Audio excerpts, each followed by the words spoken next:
सरकार बैकफुट पर आ गई है। सबसे बड़ा फैसला हो गया है भरत तिवारी के मामले पर। देखिए जिस तरीके से 17 जून को भरत तिवारी का एनकाउंटर किया गया और उसके साथ ही इसके बाद ये बवाल बढ़ता गया और इतना बढ़ा कि इसका खामियाजा भाजपा को बांकीपुर में भुगतना पड़ा। नितिन नवीन की सीट पर भाजपा को इसका खामियाजा भुगतना पड़ा, लेकिन सम्राट चौधरी परिवार से मिले हुए सम्राट चौधरी ने जो है वो फाइनेंशियली हेल्प का ऐलान किया है। इसके साथ ही किसी एक आदमी को, परिवार के जनों को सरकारी नौकरी देने का ऐलान किया है। तो तेजस्वी यादव की आरजेडी एक्टिव हो गई है। शक्ति यादव बड़ा बयान दे रहे हैं और ये बहुत कुछ कह रहे हैं सम्राट चौधरी के इस ऐलान पे। शक्ति यादव आरजेडी के प्रवक्ता हैं और तमाम मुद्दों को लेकर मुखर रहते हैं। सुनिए क्या कुछ कह रहे हैं आरजेडी के प्रवक्ता शक्ति यादव। भरत तिवारी फेक इनकाउंटर मामले में अंतरिम जो रिपोर्ट आया उसके आधार पर सम्राट सरकार ने भरत तिवारी के परिजन को एक सरकारी नौकरी देने का ऐलान कर दिया।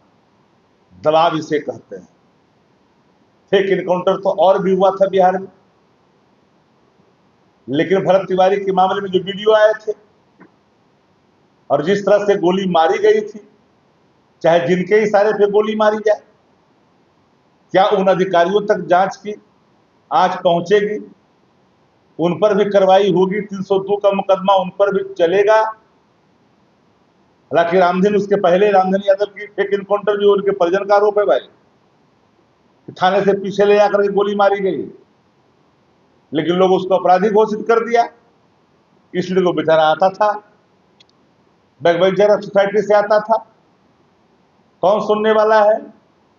देश भर में भरत तिवारी के मामले में जो गोलबंदी हुई, चौह दिशा में चौह प्लेटफार्म पर उनके लोगों ने आवाज उठाई, वहां तक उनकी पकड़ है, पहुंच है।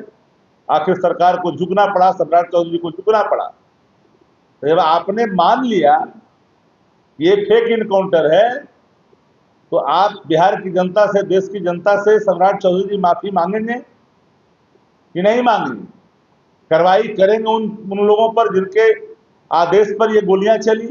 अब तो प्रमाणित कर दिया ना भाई, जब सरकारी नौकरी का ऐलान हुआ तो जो नेता प्रतिपक्ष ने कहा तेजस्वी जी ने कि ये फेक इनकाउंटर है भरत तिवारी की, पूरा वीडियो इस बात के प्रमाण है, तो आखिरकार सत्य साबित हुआ, सरकार को झुकना पड़ा।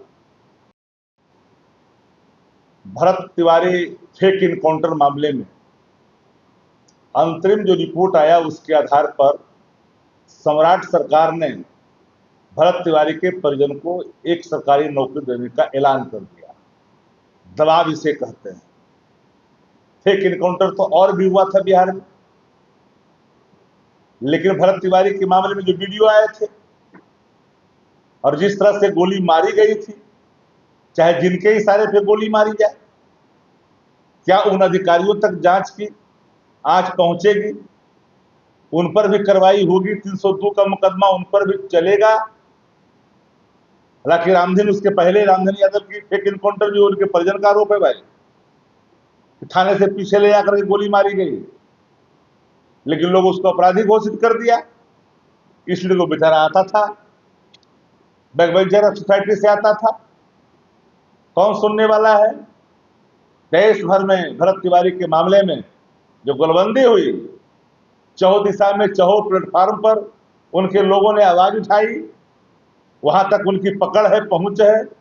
आखिर सरकार को झुकना पड़ा, सम्राट चौधरी को झुकना पड़ा। तो जब आपने मान लिया ये फेक इनकाउंटर है, तो आप बिहार की जनता से, देश की जनता से सम्राट चौधरी माफी मांगेंगे कि नहीं मांगेंगे? कार्रवाई करेंगे उन लोगों पर जिनके आदेश पर ये गोलियां चली? अब तो प्रमाणित कर दिया ना भाई, जब सरकारी नौकरी का ऐलान हुआ तो जो नेता प्रतिपक्ष ने कहा तेजस्वी जी ने कि ये फेक इनकाउंटर है भरत तिवारी की, पूरा वीडियो इस बात के प्रमाण है, तो आखिरकार सत्य साबित हुआ, सरकार को झुकना पड़ा।